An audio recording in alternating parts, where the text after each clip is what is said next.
Hello everyone, তো চলো তোমাদের সাথে আজকে শেয়ার করি চালতার চাটনি। আচার করলেও ভালো লাগে, চাটনিও করলেও ভালো লাগে।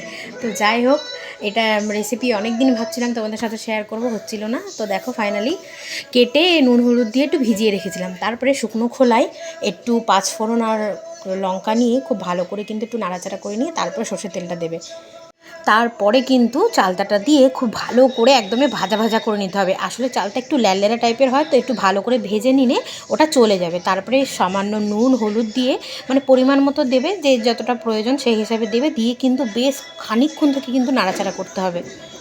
আর আমি কিন্তু এখানে গুড় আর মিছরি বাতাসা চিনি মানে সব রকমই দিয়েছি, মানে এটা এতটাই টক হয় কিন্তু খেতে অপূর্ব লাগে। তো বাড়িতে কিন্তু অবশ্যই একবার সবাই ট্রাই করবে।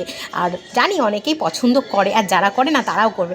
আর হ্যাঁ, ভাজা মশলাটা কিন্তু দিতে একদমই ভুলো না। শুকনো লঙ্কা, পাঁচফোড়ন, জিরে, মৌরি সব দিয়ে একটা বেশ রোস্ট করে ভেজে নিয়েছিলাম, সেই মশলাটা দিলাম। আর আমি যেহেতু ঝাল খেতে ভালোবাসি সেই জন্য বেশ কিছুটা কাঁচা লঙ্কা কিন্তু ফাটিয়ে দিয়ে দিয়েছিলাম। আর আমার বিটিএসের গান চলছে, ভালো লাগলে লাইক করো, টাটা।